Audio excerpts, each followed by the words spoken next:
మన ఇంట్లో ఉండే కొన్ని రకాల ఇంగ్రీడియంట్స్ యూస్ చేసి న్యాచురల్గా హెర్బల్ హెయిర్ ఆయిల్ ఇంట్లోనే ప్రిపేర్ చేసుకోవచ్చు. ఈ ఆయిల్ కంటిన్యూస్గా ఒక నెల రోజుల పాటు యూస్ చేసామంటే జుట్టు రాలటం అండ్ చుండు సమస్యలు ఈజీగా రిమూవ్ అవుతాయండి. అండ్ హెయిర్ సిల్కీగా ఉండి చాలా సాఫ్ట్గా ఉంటుంది, గ్రోత్ అనేది ఎక్కువగా ఉంటుందన్నమాట. అండ్ ఈ ఆయిల్ ప్రిపేర్ చేసుకోవడం కూడా చాలా ఈజీ అండి. ఈ ఆయిల్ ఎలా ప్రిపేర్ చేశానంటే ఫస్ట్ అయితే స్టవ్ ఆన్ చేసి కొంచెం మందంగా ఉన్న కడాయి పెట్టుకొని ఒక పావు కేజీ వరకు కొబ్బరి నూనె పోసాను.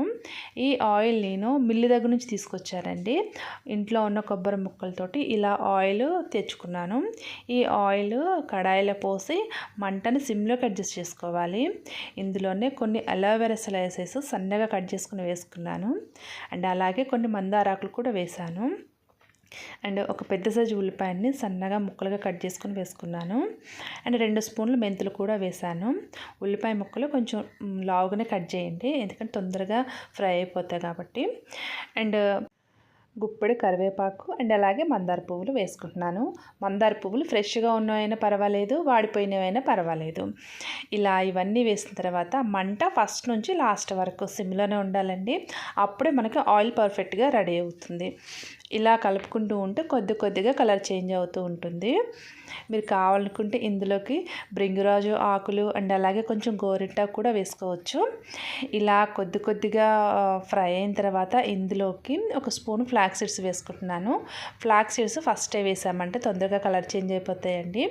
ఇలా ఒక 10 నిమిషాలు గ్యాప్ ఇచ్చి వేసుకున్నామంటే మనకి కరెక్ట్గా ఉంటుంది ఆయిల్.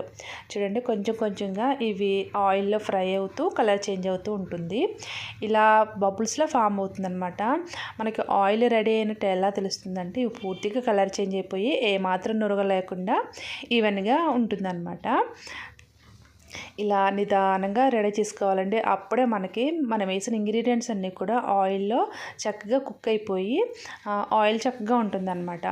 ఇలా ఈ మాత్రం కుక్ అయిన తర్వాత ఇందులోకి కొన్ని వెల్లుల్లిపాయ రేఖలు అండ్ అలాగే కొన్ని గులాబీ రేఖలు వేసుకుంటున్నాను. గులాబీ రేఖలు నా దగ్గర ఎండిపోయినవే ఉన్నాయన్నమాట. పచ్చి వేసుకున్నా పర్వాలేదు, ఎండిపోయినవి వేసుకున్నా పర్వాలేదు. ఇవి కొంచెం లేట్గా వేసుకోవాలి. ఫస్ట్ వేసుకున్నామంటే తొందరగా కలర్ చేంజ్ అయిపోతాయి. ఇవన్నీ వేసిన తర్వాత పూర్తిగా ఇవి కలర్ చేంజ్ అవ్వాలన్నమాట. చూడండి, కొంచెంగా కలర్ చేంజ్ అవుతుంది కదా. ఇలానే నిదానంగా ప్రిపేర్ చేసుకోవాలి. మంట అస్సలు హై ఫ్లేమ్లో పెట్టద్దు. హై ఫ్లేమ్లో పెట్టామంటే తొందరగా కలర్ చేంజ్ అయిపోతుంది అండ్ ఆయిల్ కూడా స్మెల్ వచ్చేస్తుంది అనమాట. ఇలా నిదానంగా ఫ్రై చేసుకున్నామంటే చక్కగా మనకి ఆయిల్ ప్రిపేర్ అవుతుంది. చూడండి, ఇలా ఉండాలన్నమాట. ఇప్పుడు స్టవ్ ఆఫ్ చేసి పూర్తిగా చల్లారిన తర్వాత ఏదైనా ఒక గిన్నెలోకి ఇలా స్ట్రైనర్ పెట్టుకొని ఒక క్లాత్ వేసి దీన్ని ఫిల్టర్ చేసుకోవాలి. ఇలా ఆయిల్ ప్రిపేర్ చేసుకున్నామంటే ఎన్ని నెలలైనా అస్సలు పాడవదు అండ్ చాలా బాగుంటుందండి ఈ ఆయిల్ కంటిన్యూస్గా కనీసం ఒక 2-3 మంత్స్ యూస్ చేస్తామంటే 100% రిజల్ట్ ఉంటుంది. నేను యూస్ చేసిన తర్వాతనే చెప్తున్నాను. ఈ ఆయిల్ జస్ట్ ఇంట్లో ఉన్న మెంబర్స్ని బట్టి ప్రిపేర్ చేసుకోవాలి. నేను ఇక్కడ నా కోసం మా పాప కోసం అనమాట, అందుగురించి జస్ట్ ఒక పావు కిలోనే ప్రిపేర్ చేశాను. ఇది అయిపోయిన తర్వాత మళ్ళీ ప్రిపేర్ చేసుకుంటాను. ఒకవేళ మీరు ప్రిపేర్ చేసుకోవాలనుకుంటే మీ ఇంట్లో ఉండే మెంబర్స్ని బట్టి 1/2 కేజీనా లేదా పావు కేజీనా అలా ప్రిపేర్ చేసుకోండి. ఒక్కసారి కేజీలు స్టోర్ చేసి పెట్టుకున్నా సరే పోను అంత ఫ్రెష్గా ఉండదన్నమాట. ఇలా ఫిల్టర్ చేసుకున్న తర్వాత ఇలా గాజు సీసాలో పోసుకొని స్టోర్ చేసుకోవచ్చు. సో మరి ఈ వీడియో మీకు నచ్చితే నా ఛానల్ సబ్స్క్రైబ్ చేయండి. అలాగే మీ ఫ్రెండ్స్ అండ్ ఫ్యామిలీ మెంబర్స్కి షేర్ చేయండి.